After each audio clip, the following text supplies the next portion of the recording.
Okay, I am preparing now to put this very large bag of flour into smaller portions so that I can access a small amount at a time and leave the rest vacuum sealed and secure until I need it. So I really don't want this very large bag open at all times. So this is the reason I'm doing this. Now, if I had bought a smaller bag, I could probably fit it in a 5-gallon bucket and seal the bucket and open it up as I use it.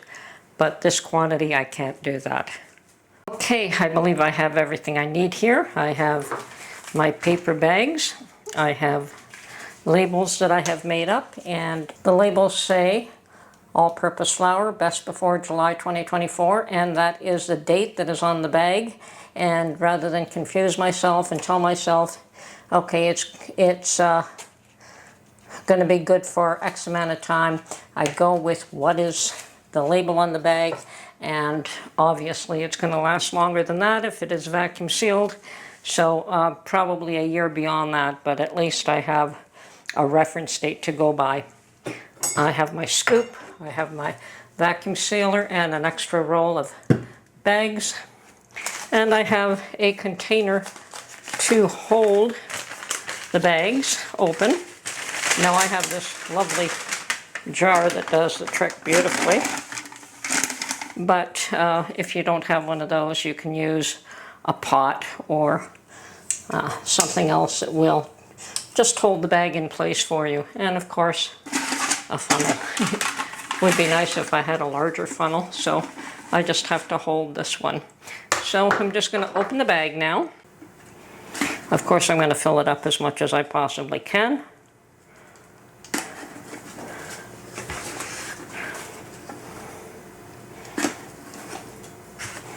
And this is my method of storing flour. I certainly can put it in mason jars, but you can destroy your vacuum sealer with things like flour. Just the flour getting caught in the vacuum mechanism will destroy it, so you really do want to stay away from that. Okay. And that is why the paper bag.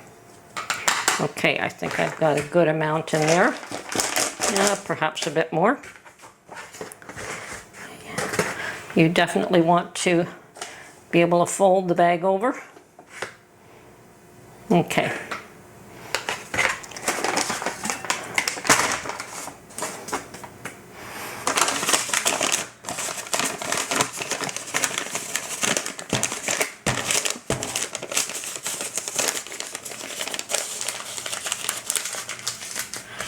And I've got a nice little bag of flour here. Now, okay, I'm going to measure this right now, and I have 3 pounds, 5.3 ounces, and I'm only going to measure this once. The other bags will be somewhere in that range anyway, so that'll be fine.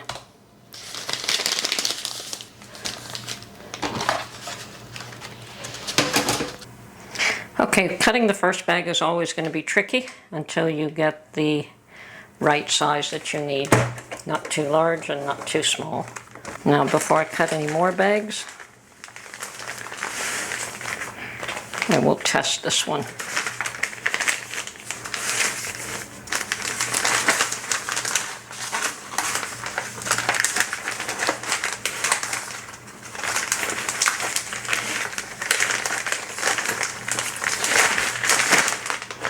Perfect. I should be able to seal that one now.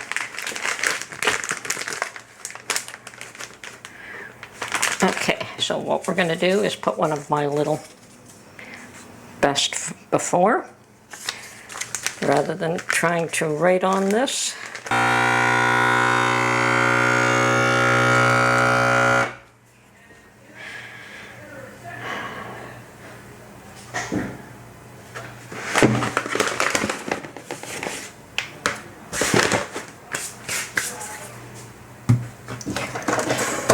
Okay, that is sealed.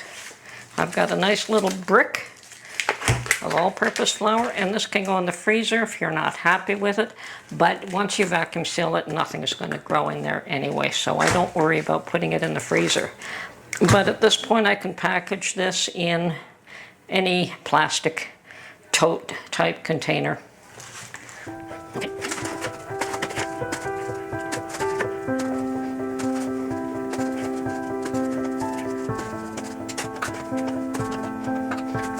Okay, and once again,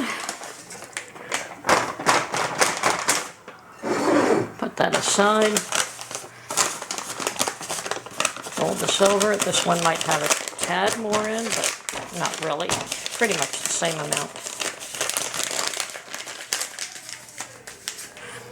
Okay. Okay, I've prepared another bag, which should be long enough this time.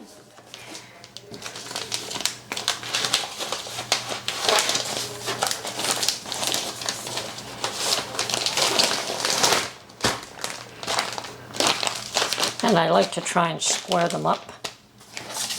Put another one of my tags inside so I know what's in here.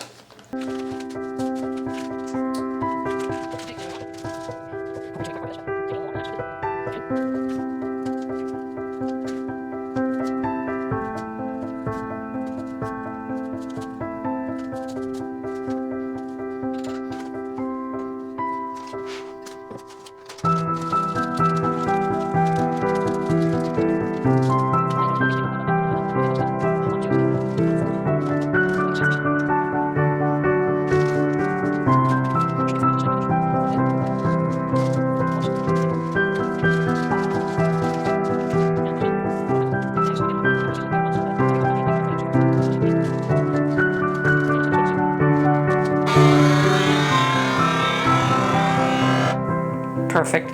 And it does seem to take a bit longer to vacuum seal these, but I think that the unit is also sucking air out of the flower itself. So have to be a little more patient than I would with vacuum sealing other things. So once again, hard as a rock. Okay, so I'm just going to continue along here until I've got this as many done as I can. Okay, and once you've got them vacuum sealed, a couple of storage options, of course, are your 5-gallon buckets. And yes, you can line these with Mylar and just pour the whole flour in, and that could be easier, but this way I can just pull out one brick at a time and use that. And here I have a cooler where I have packed up the rest. Now I just may get another 5-gallon bucket and put them in, but for the time being I've got this cooler, and it's going to sit empty here anyway, so why not fill it up with food? Okay.